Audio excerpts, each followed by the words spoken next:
नमस्कार।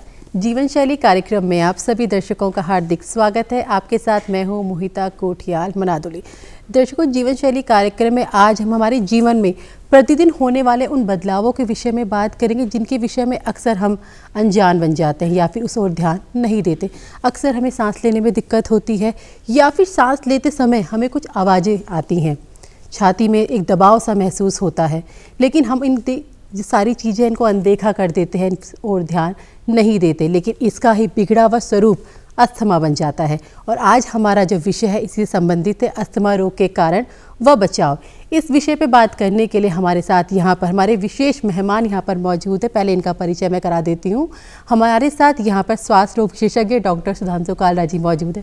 सर, बहुत बहुत स्वागत आपका। धन्यवाद मोहिता जी। नमस्कार। बिल्कुल दर्शकों, हम कार्यक्रम की शुरुआत करें इससे पहले मैं कुछ आंकड़े यहाँ पर बताना चाहूँगी। अगर हम बात अस्थमा की यहाँ पर कर रहे हैं तो अस्थमा का इस वक्त अगर हम भारत की बात करते हैं तो लगभग 30 से 35 मिलियन मरीज इस वक्त भारत में है अस्थमा के। और अगर हम बात करते हैं पूरे विश्व भर में जो यहाँ पर अस्थमा से मृत्यु दर है, उसमें अगर आंकड़ों की हम बात करते हैं लगभग 40 से 43% जो मृत्यु होती है वो भारत में अस्थमा की वजह से होती है।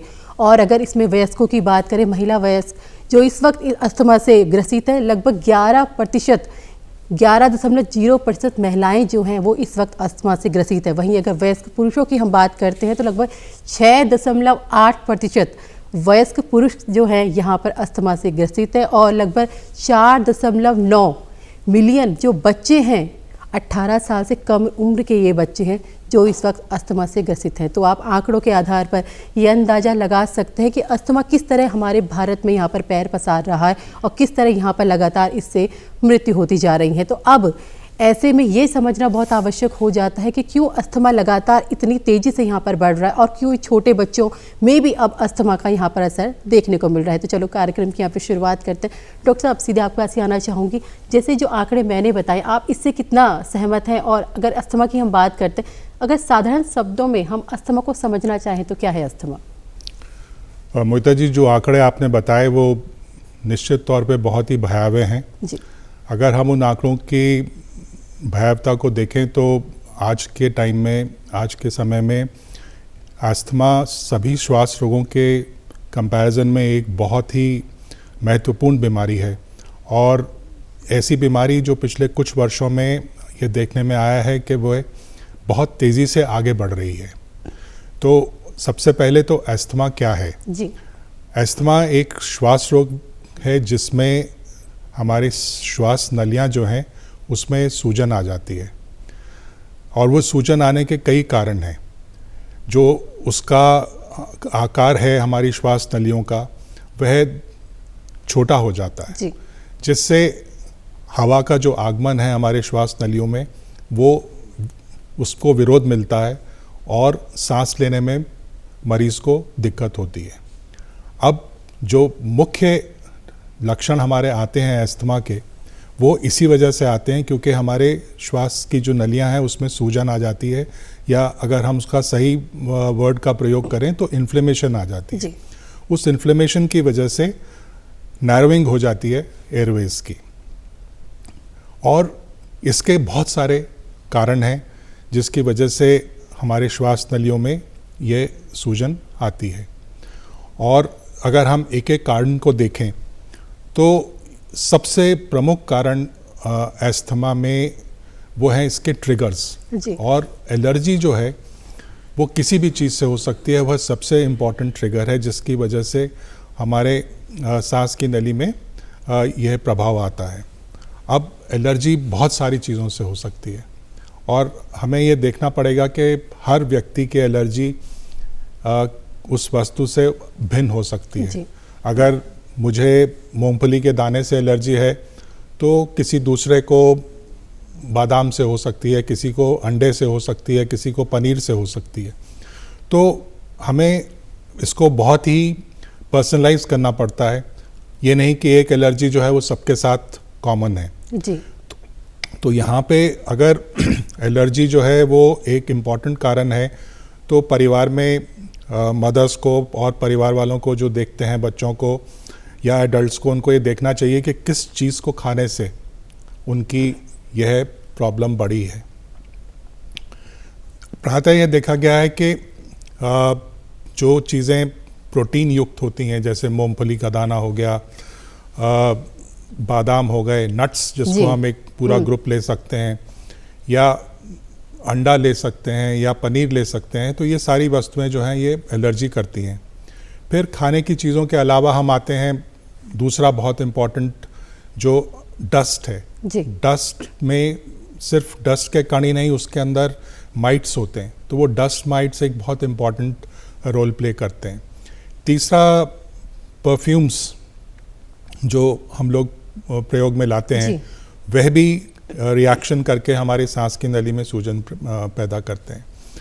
फिर जो हम अपने घरों में पेट्स रखते हैं, बिल्ली, कुत्ते, जितने भी और पेट्स हैं, उनके जो फर हैं, उनका जो डैंडर है, वो सारी चीज़ें जो हैं बहुत ही एलर्जिक होते हैं। तो ये 4 बहुत इम्पॉर्टेंट चीज़ें हैं। उसके अलावा कुछ दवाएं हैं जो सांस की नलियों में एकदम सूजन पैदा कर देती हैं, तो हम आम तौर पे केमिस्ट के पास जाके एकदम पेन किलर्स ले लेते हैं। वो नहीं करना चाहिए। कोई भी पेन किलर आपके सांस की नली में वो संकुचन पैदा कर सकता है। तो कुछ पेन किलर्स हैं, कुछ बीपी की मेडिकेशंस हैं, तो दवा भी एक इम्पॉर्टेंट रोल प्ले करती है इन सब चीज़ों में। तो ये, और इन सब में जो प्रदूषण है आज के टाइम में, चाहे वो एयर पोल्यूशन है या इंडोर पोल्यूशन है, वो सारे की सारी पोल्यूशन जो है वो भी एक इम्पॉर्टेंट कारण है। डॉक्टर साहब, बिल्कुल, तो आपने बताया जैसे ये जो तमाम कारण है, इस वजह से जो अस्थमा है ये रोग बढ़ता है या फिर इस वजह से होता है? जो सारे आपने हमें 4 पॉइंट्स बताए हैं, ये वजह है ना कि इस वजह से अस्थमा हो रहा है। जी। तो अगर हमें जो वजह है, आपको कैसे लक्षण, क्योंकि किसी भी बीमारी के लिए ये जरूरी होता है कि हमें लक्षण कैसे पता चले, ये आपने कारण हमें बता दिया कि इस वजह से अस्थमा हो रहा है, लेकिन वो लक्षण क्या है जिससे हमें ये पता चल सकता है कि आप अस्थमैटिक हो रहे हैं? जी देखिए, पहली चीज़ तो ये कि कोई भी एज ऐसी नहीं है बाल अवस्था से लेके और वृद्ध अवस्था तक जहाँ पे अस्थमा का इफेक्ट नहीं आया है। हर एज ग्रुप के मरीज़ हमारे पास आते हैं। अब ऐसे में जो इम्पॉर्टेंट सिम्टम्स जो हमें ध्यान में रखने चाहिए, सबसे पहले आपका सीजनल खांसी होना। एक बहुत ही नॉर्मल सी बात है कि मौसम बदलता है, खांसी हो जाती है जी। उसको हम बिल्कुल नॉर्मल उसमें लेते हैं कि अरे कुछ नहीं, हल्की सी खांसी है। लेकिन अगर यही खांसी के लक्षण आपके एक ख़ास समय में आ रहे हैं कि मार्च के महीने में आते हैं, उसके बाद फिर वो अगस्त में आते हैं और उसके बाद फिर वो नवंबर में आते हैं, तो ये जब मौसम परिवर्तित हो रहा है, या फिर एलर्जी का टाइम है जब स्प्रिंग सीजन है, जब पराग आते हैं, तो वो एक इम्पॉर्टेंट इंडिकेशन दे रहा है कि आपको ये जो खांसी है ये सिर्फ नॉर्मल खांसी नहीं है, कहीं ना कहीं यह अस्थमा का पहला पायदान है। डॉक्टर, यहाँ पे आपको थोड़ा रोकना चाहूँगी। जैसे अक्सर बच्चों को देखा गया है कि जब मौसम परिवर्तित होता है उस वक्त खांसी होती है। जब हम डॉक्टर्स के पास भी जाते हैं तो डॉक्टर्स भी यही कहते हैं, आपने ये बात बताई कि इसको नहीं लाइटली हमें लेना चाहिए, लेकिन जैसे जब मौसम परिवर्तित होता है उस वक्त, जैसे आपने पराग की वजह कही है, इस वजह से अस्थमा हो सकता है, तो उस वक्त जो खांसी होती है डॉक्टर्स भी यही कहते हैं नहीं आप ये कफ सिरप ले लीजिए और अब बच्चा ठीक हो जाएगा। तो यहाँ भी तो कुछ भ्रांतियाँ हैं फिर? जी देखिए, भ्रांति वहाँ पे आती है जहाँ पे हम उस कॉफ के सिम्टम्स को लाइटली लेते हैं। जी बिल्कुल। अगर किसी का खांसी 5 दिन में ठीक हो गया तो उसमें तो नॉर्मल कॉफ था, वो कोई प्रॉब्लम नहीं है। लेकिन वो 5 दिन में ना ठीक होते हुए बार बार रिपीट हो रहा है और फिर वो एक खास समय के बाद आ रहा है या एक खास ट्रिगर के बाद आ रहा है, तो अगर किसी बच्चे को या किसी एडल्ट को साल में 5-6 एपिसोड्स ऐसे खांसी के हो रहे हैं जो 5 दिन से ज़्यादा चलते हैं, तो हमें उस खांसी को सीरियसली लेना चाहिए। बिल्कुल। तो यहाँ पर दर्शकों को ये जानना बहुत आवश्यक है कि ये एक अगर हम 2020 की बात करते कोरोना वक्त की, तो उस वक्त के बाद से ये कहा जाने लगा है कि खांसी जुकाम बुखार एक बहुत आम सी समस्या हो गई है। हमारे मन में ये आने लगा है कि अब ये तो कंटिन्यूस चीज़ें चलती रहीं, क्योंकि अभी हम किसी से भी पूछते हैं तो सब यही कहते हैं भाई आजकल तो खांसी जुकाम सबको ही हो रहा है। डॉक्टर, ऐसे में अवेयरनेस बहुत आवश्यक हो जाती है, क्योंकि जब हमें विषय की जानकारी नहीं होती, हमारे पास अधूरा ज्ञान भी होता है और बहुत सारा ज्ञान भी होता है, तो कहीं ना कहीं उस ज्ञान के फेर में फंस के हम रह जा रहे हैं। आपने बिल्कुल सही कहा। और कोविड की महामारी के बाद के जो ये कुछ वर्ष हैं, वहाँ पे हमने ये देखा है कि श्वास रोगों में कई तरह की वृद्धि हुई है। और ये कहना कि वो कोविड की वजह से है या कोई और कारण है, उसमें तो हम नहीं अभी जाएंगे। अनुसंधान जी। की ज़रूरत है। लेकिन ये निश्चित है कि कोविड के बाद श्वास रोगों में वृद्धि हुई है। उसमें एस्मा का भी है, उसमें फेफड़ों में सिकुड़न की बीमारियां बहुत बड़ी हैं, वो एक अलग विषय है। तो अभी भी हम एस्मा के लक्षणों पे थे, तो एक लक्षण जो हमने बात करी थी वो है खांसी। जी। दूसरा जो लक्षण है वह है जब अस्थमा बढ़ने लगता है या लक्षण बढ़ने लगते हैं तो सांस का फूलना। पहले अगर आप नॉर्मल चलने में आपका सांस नहीं फूलता था, अब सडनली फूल रहा है तो उसको आपको सीरियसली लेना चाहिए। बच्चों के केस में अगर सीटी बज रही है, मदर को लग रहा है कि उसकी छाती से आवाज़ आ रही है, तो वह एक बहुत इंपॉर्टेंट लक्षण है। सबसे पहले आपको जैसी वो सीटी बजे, एक विस्लिंग साउंड सुनाई दे, आप तुरंत डॉक्टर से सर, संपर्क डॉक्टर करें। साहब वो सोते समय ही या फिर वैसे किसी ही भी नॉर्मल समय, में? सोते समय भी निश्चित है। जी। अगर बच्चा भागते हुए आ रहा है जी। और उस भागते समय उसकी वो आवाज़ आ रही है, वो जी। कह रहा है कि मैं आज खेलने का मेरा मन नहीं है या मेरा सांस फूल रहा है। पहले मैं फुटबॉल फील्ड के मैं हाँ 5 जी। चक्कर लगा सकता था, मैं 1 चक्कर लगाते ही मेरे को प्रॉब्लम हो रही है। तो ये सारे लक्षणों को बहुत सीरियसली लेना पड़ता है। पहले आप एक फ्लाइट ऑफ स्टेयर्स लेते थे, यानी एक सीढ़ी चढ़ पाते थे, अब उसके बाद आधी 5 सीढ़ी चढ़ने में ही आपका सांस फूल रहा है। तो यह एक इम्पॉर्टेंट लक्षण है। तो सांस का फूलना यह दूसरा इम्पॉर्टेंट लक्षण है। फिर जब कहीं साथ में इन्फेक्शन आ जाता है तो बलगम बनने लगता है। तो खांसी, बलगम, सांस का फूलना, चेस्ट में टाइटनेस, ये सारे इम्पॉर्टेंट लक्षण हैं अस्थमा के। इसके साथ में जब हमने एलर्जी की बात करी, अगर आपको कोई त्वचा रोग है, अगर आपको खुजली हो रही है, तो वहाँ पे हमें ध्यान रखना है कि वही स्किन एलर्जी जो है जब श्वास नली में आएगी तो वो अस्थमा का रूप ले लेगी। तो एलर्जी बॉडी में किसी भी पार्ट में है, जब वो हमारे नाक में आएगी तो छींकें आने लगेंगी, एलर्जिक राइनाइटिस हो जाएगा। जब वो श्वास नलियों में नीचे उतरेगी तो वो दमा का रूप ले लेगी। तो त्वचा रोगों में भी हमें बहुत ध्यान रखना है कि स्किन एलर्जीज यूजली एस्मा के साथ में होती हैं।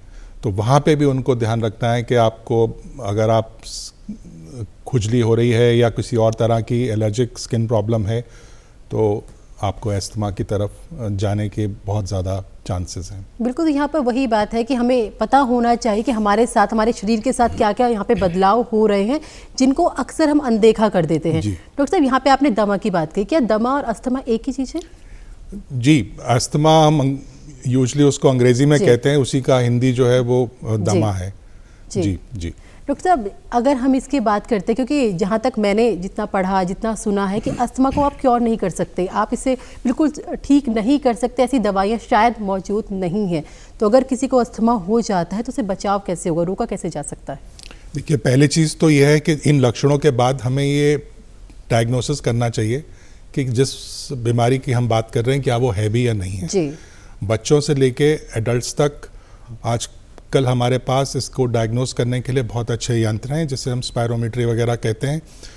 उससे आराम से डायग्नोसिस हो जाता है कि आपका ये जो सिम्टम्स हैं ये अस्थमा के हैं। लेकिन इससे पहले हम किसी को अस्थमा कहें, उसका एक रूटीन में चेस्ट एक्सरे ज़रूर हो जाना चाहिए, ताकि हम इन्फेक्शन को रूल आउट कर लें कि आपको टीबी नहीं है या आपको निमोनिया नहीं है। तो फिर अगर वो सब नॉर्मल है, आपकी ब्लड रिपोर्ट्स नॉर्मल हैं या ब्लड रिपोर्ट्स में कहीं ईसिनोफिल बढ़े हुए आ रहे हैं, तो वो फिर से एलर्जी की तरफ इंडिकेट करते हैं, तो आप अस्थमा की तरफ जा रहे हैं। तो अपने डॉक्टर से मिलके अपने रूटीन टेस्ट ज़रूर कराएं, इससे उसी से एक बार डायग्नोसिस हो जाता है कि आप अस्थमा की तरफ बढ़ रहे हैं। जी। अब जब डायग्नोसिस अस्थमा का हो गया तो ये कहना ठीक नहीं होगा कि अस्थमा का कोई इलाज नहीं है। जी। हम अस्थमा को बहुत अच्छा कंट्रोल कर सकते हैं, लेकिन मैं अपने मरीजों को हमेशा यही कहता हूं कि अस्थमा को हम क्योर नहीं कर सकते। जी। कोई भी पद्धति वाला या कोई भी डॉक्टर अगर ये कहता है कि हम अस्थमा को जड़ से ख़त्म कर देंगे, तो ऐसा कहना अतिशयोक्ति होगा, है ना। क्योंकि जब हमने अभी कारण जान लिए, जब कारण हमारे हाथ में नहीं है तो बीमारी हमारे हाथ में कैसे हो सकती है। मौसम बदलते हैं, आपको प्रॉब्लम होती है, पराग आते हैं, प्रॉब्लम होती है, हवा में बहुत सारे कण हैं जो एलर्जी कर रहे हैं, खान पान में आपको एलर्जी मिल रही है, तो वो तो आप खाते रहेंगे, वो मौसम आते रहेंगे, तो सांस में उन क्षणों में प्रॉब्लम होगी होगी। जी, उसको आप परिवर्तित तो नहीं उसको कर आप सकते। परिवर्तित नहीं कर सकते। लेकिन आज के टाइम में, आज के वक्त में हमारे पास इतनी अच्छी दवाएं हैं कि हम एकदम नॉर्मल लाइफ जी सकते हैं अगर आप प्रॉपर ट्रीटमेंट लें। जी डॉक्टर साहब, जैसे हम अगर मौसम की यहाँ पे बात कर रहे हैं कि बदलते मौसम के साथ काफ़ी तकलीफ़ें यहाँ पर होती हैं, सर्दी के मौसम की हम बात करें तो क्या अस्थमा के जो मरीज होते हैं उनको इस मौसम में थोड़ा ज़्यादा दिक्कतें होती हैं? जी बिल्कुल। सर्दी का मौसम श्वास रोगों के लिए बहुत हानिकारक होता है और इसमें बहुत ज़्यादा ध्यान रखने की ज़रूरत होती है। इस टाइम पे हवा बहुत ठंडी होती है और हवा बहुत ड्राई होती है। जी, तो ये ठंडी और ड्राई हवा जब हमारे सांस की नली में जाती है तो वहाँ पे डिहाइड्रेशन करती है, जिसकी वजह से जो बैक्टीरिया और वायरसेस हमारे म्यूकस के रास्ते बाहर निकलते हैं वो ना निकल पाके वो वहीं पे रुक जाते हैं, एलर्जेंस रुक जाते हैं। तो उसकी वजह से जो इन्फ्लेमेशन है, जो इन्फेक्शन है, उसके चांसेस बहुत बढ़ जाते हैं। दूसरा क्या होता है कि हम लोग ठंड में बाहर नहीं निकलते, ज़्यादातर कमरों में रहते हैं। तो इंडोर एयर पोल्यूशन एक बहुत इम्पॉर्टेंट रोल प्ले करता है। अगर आपके घर में गद्दे हैं, रज़ाइयाँ हैं जिनको धूप नहीं लगाई है, या स्वेटर्स हैं, कोट्स हैं जिनको सीधा अलमारी से आपने पहना है और आप एस्थमेटिक हैं, तो ये सारी चीज़ें आपके लक्षणों को बढ़ा देती हैं। जी। और तीसरी इम्पॉर्टेंट चीज़ रहती है कि इस टाइम में एक्सरसाइज बिल्कुल बंद हो जाती है, तो वो भी ओवरऑल बॉडी की इम्यूनिटी को कम करती है।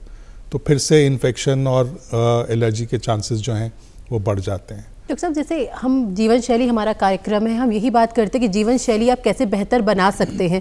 अगर हम वर्तमान परिवेश की बात करते हैं तो हमने जो एक्सरसाइज है या अपना जो हमारा रहन सहन है या जो हमारा खाना है वो बहुत अब हमारा परिवर्तित होता जा रहा है। एक रिसर्च में यहाँ पर पढ़ रही थी अस्थमा के बारे में कि जो एक रिसर्च की गई थी, 12 हफ्तों की जो रिसर्च की गई थी, उसमें ये कहा गया था कि जो लोग कंटिन्यूस एक्सरसाइज कर रहे थे उनमें जो अस्थमा का जो बीमारी है, उसका जो असर है वो देखा गया कि थोड़ा कम हुआ है। तो क्या अगर आप रेगुलर वे में एक्सरसाइज करते हैं तो क्या आप इसके असर को कम कर सकते हैं? जी निश्चित तौर पे एक्सरसाइज का और डाइट का अस्थमा और हमारे सभी रोगों में एक बहुत इम्पॉर्टेंट रोल है। जी।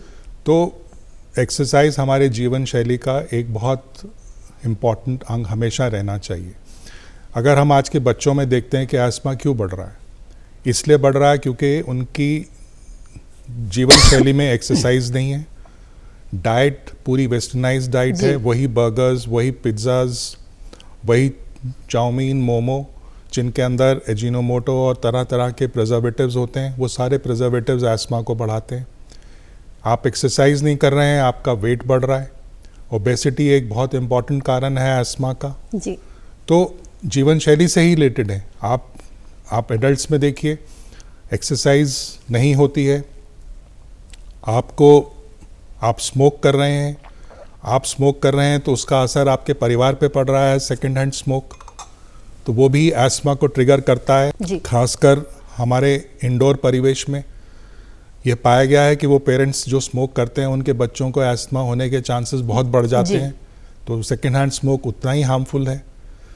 तो जीवन शैली का बहुत इम्पॉर्टेंट रोल है। और आपने एक्सरसाइज की बात करी तो हमारे पास इसके बहुत प्रमाण हैं, स्पायरोमेट्रिकली प्रूवन प्रमाण है कि जो लोग योग करते हैं, प्राणायाम करते हैं, एक्सरसाइज करते हैं, उनके जब अटैक भी हो रहा होता है अस्थमा का तो उस टाइम पे उतना सीवियर नहीं होता वो।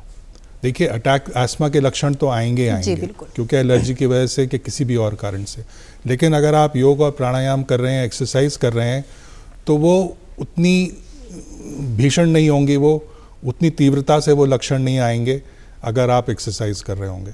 तो जीवन में एक्सरसाइज का, योग का, प्राणायाम का एक बहुत इंपॉर्टेंट रोल। डॉक्टर साहब, तो आप जो हैं अपने मरीजों को ये कहते हैं कि आपको एक्सरसाइज रेगुलर वेज में करनी चाहिए, क्योंकि वैसे तो हर किसी को ये करना ही चाहिए, लेकिन हमारी जो व्यस्त दिनचर्या है हम वक्त ही नहीं निकाल पा रहे हैं कि हम ये कहें कि आपको सुबह भागना है, शाम को लेट नाइट आना है। तो क्या आपको लगता है वो सही समय होना चाहिए कि आप थोड़ी देर अपने लिए निकालें और एक्सरसाइज करें? 24 घंटे में आधा घंटा निकालना बहुत आसान है जी। अगर हम नहीं निकाल रहे हैं तो ये हम अपने साथ एक बहुत ज्यादती कर रहे हैं जी। तो ऐसे ही बच्चे जो कहते हैं हमारे पढ़ाई का टाइम है, बोर्ड हैं, उस टाइम में तो आधा पौना घंटा शरीर को देना और भी ज़रूरी है। अगर आपका शरीर स्वस्थ रहेगा तभी आपका जी बिल्कुल मस्तिष्क स्वस्थ रहेगा। तो एग्ज़ाम टाइम में तो आधा घंटा खेलना और भी ज़रूरी है। तो हमारे पेरेंट्स को ये देखना चाहिए कि बच्चों को हम स्पोर्ट्स की तरफ प्रमोट करें, उनकी फ़िज़िकल एक्टिविटी बढ़ाएं। अगर पॉसिबल हो तो स्कूल साइकिल चलाते हुए भेजें जी। वो उसी में ही उनकी एक्सरसाइज हो जाएगी। स्कूल में फ़िज़िकल एक्टिविटीज़ में प्रमोट करें कि हाँ इसको स्विमिंग कराएं, इसको कोई भी एक सिंगल स्पोर्ट हर बच्चे को खेलना चाहिए। और वहीं पे वो फिर आदत अगर बचपन में लग जाती है तो वो एडल्ट्स तक चलती रहती है। तो हमें एडल्ट्स में भी रोज़ 5 किलोमीटर के करीब की एक्सरसाइज की वॉक और साथ में अगर योग प्राणायाम हम कर रहे हैं तो वो बहुत आपके जीवन के लिए बहुत सुखद रहेगा। डॉक्टर, जैसे कई डिजीज़ ऐसी होती जो आनुवंशिक होती हैं, तो क्या ये बीमारी भी आनुवंशिक है? अगर आपके पेरेंट्स को है जी तो चांसेस हैं कि आपको होने के चांसेस बढ़ जाएंगे जी। लेकिन आनुवंशिकता एक बहुत छोटा रोल प्ले करता है। एनवायरनमेंट बहुत इंपॉर्टेंट रोल प्ले करता है, जीवन शैली एक बहुत इंपॉर्टेंट रोल प्ले करता है।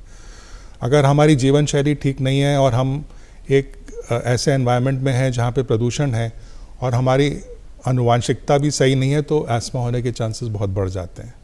पर अपने आप में hereditary plays a very small role, छोटा रोल प्ले करता है। डॉक्टर, जैसे आपने ये बात कही भी थी कि जो अगर आपको ओबेसिटी है, अधिक वजन अगर आपका बढ़ जाता है, तो क्या जो जिनका वजन बहुत अधिक हो जाता है क्या चांसेस उन पे बहुत ज़्यादा रहते हैं कि उनको अस्थमा हो सकता है? जी देखिए, अस्थमा होने के तो चांसेस नहीं रहते लेकिन श्वास रोग होने के चांसेस ज़रूर बढ़ जाएंगे। हमारा शरीर अगर 70 किलो के लिए बना है, हमारा हार्ट, हमारे फेफड़े 70 किलो के लिए काम करने के लिए बने हैं और सडनली अगर उनको 120 किलो के लिए काम करना है तो वो थकेंगे जी। एक बिल्कुल सीधी सी बात है। तो ओबेसिटी एक बहुत इंपॉर्टेंट रोल प्ले करता है, ना सिर्फ एस्थमा में बल्कि और हृदय रोग में, डायबिटीज़ में और भी श्वास रोग की बीमारियां हैं। जैसे आजकल ऑब्स्ट्रक्टिव स्लीप एपनिया वगैरह हम बात करते हैं कि रात को नींद नहीं आना, खराटे भरना, वो सारी की सारी जो बीमारियां हैं वो ओबेसिटी से रिलेटेड है जी। डॉक्टर साहब, आज के परिवेश में अगर हम देखते हैं तो कहा जाता है कि टेंशन हर बीमारी की जड़ है।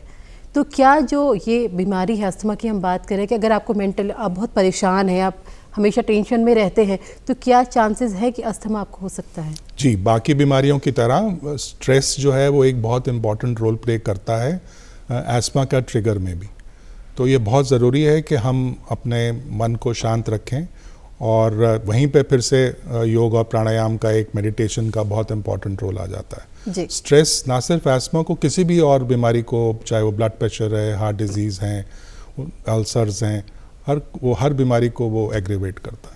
डॉक्टर साहब, हम अपने कार्यक्रम में जब भी बात करते हैं तो हम ये कहते हैं कि जब भी अगर आपको लगता है कि किसी बीमारी के विषय में आपको जानकारी देनी, अवेयरनेस यहाँ पर फैलानी है, पेरेंट्स को बताना है, तो सबसे अच्छा एक की पॉइंट होता है कि आप विद्यालयों में जाओ, स्कूल्स में जाएं, वहाँ पे कैंप लगाएं, क्योंकि बच्चे जबकि इस चीज़ को समझते हैं ना तो वो उसको जाके बाहर लोगों को बताते हैं, पेरेंट्स को भी बताते हैं, अवेयरनेस बहुत ज़्यादा आती है। तो आपको क्या लगता है जो हमारी सरकार द्वारा या हमारे द्वारा जो प्रयास यहाँ पे किए जाते हैं अवेयरनेस के, क्या आपको लगता है वो सही हैं, वो सही दिशा में जा रहे हैं? और आपको लगता है कि क्या हमें स्कूल्स में ऐसी एजुकेशन पॉलिसी लानी चाहिए, ऐसी एजुकेशन देनी चाहिए कि ताकि जो बच्चे हैं वो समझ सके, क्योंकि बच्चे समझेंगे तो हमारा भविष्य सुरक्षित रहेगा? निश्चित तौर पे हमारे को वहीं पे ही बच्चों को एक अच्छी जीवन शैली की शिक्षा देनी है जी। और अगर उसको हम स्कूल से ही शुरू कर देते हैं तो एक स्वस्थ भारत की तरफ उसका एक बहुत इंपॉर्टेंट रोल प्ले करेंगे वो। बिल्कुल। तो आपको क्या लगता है जो हमारे प्रयास इस तरफ किए जा रहे हैं, क्या वो अभी सही दिशा में जा रहे हैं या फिर वो काफ़ी हैं? क्योंकि जिस तरीके से हमने आंकड़े यहाँ पर बताए हैं, लगातार अस्थमा के मरीज जो यहाँ पे बढ़ते जा रहे हैं, जो 18 साल तक के जो बच्चे हैं उसमें जिस तरीके से ये देखा जा रही है डिजीज़, तो क्या आपको लगता है कि जो हमारे प्रयास हैं वो सही चल रहे हैं या काफ़ी हैं? प्रयास मुझे लगता है कि इंडिविजुअल लेवल पे ज़्यादा होने चाहिए, क्योंकि आजकल गूगल के बाद और मीडिया की अवेयरनेस के बाद ऐसा तो नहीं है कि किसी को बीमारियों के बारे में नहीं पता है। जितने मरीज आते हैं, ज़्यादातर मरीज गूगल करके आते हैं और फिर उनको समझाना पड़ता है कि जो कुछ गूगल में लिखा है वो सत्य नहीं है उतना।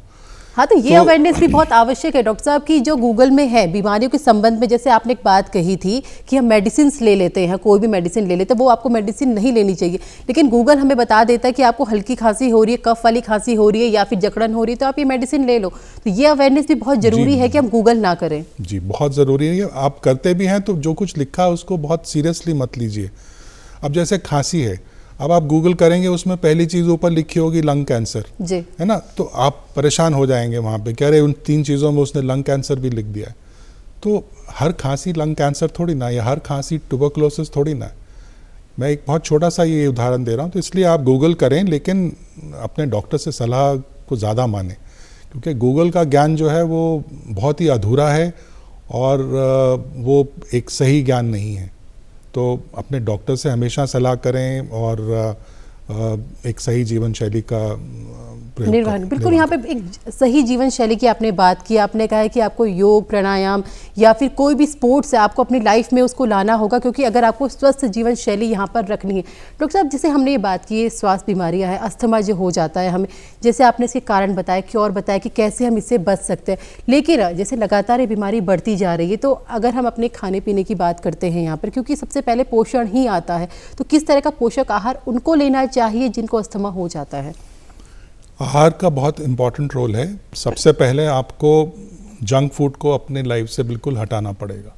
अगर आप एस्थमेटिक हैं तो आप जिन चीज़ों को मैंने अभी मेंशन किया उनको आपको अवॉइड करना चाहिए, वो डेली डाइट में नहीं आना चाहिए। बहुत बार देखा गया है कि उन बच्चों में एस्थमा के चांसेस बढ़े हैं जो रोज़ नूडल्स खाते हैं, जो रोज़ चाइनीज़ फूड का प्रयोग करते हैं, जो पिज़्ज़ा और बर्गर्स की तरफ ज़्यादा जाते हैं। और अनफॉर्चुनेटली आज के टाइम में ज़्यादातर बच्चे और एडल्ट्स, हम लोग भी उसी तरफ ज़्यादा जोर देते हैं।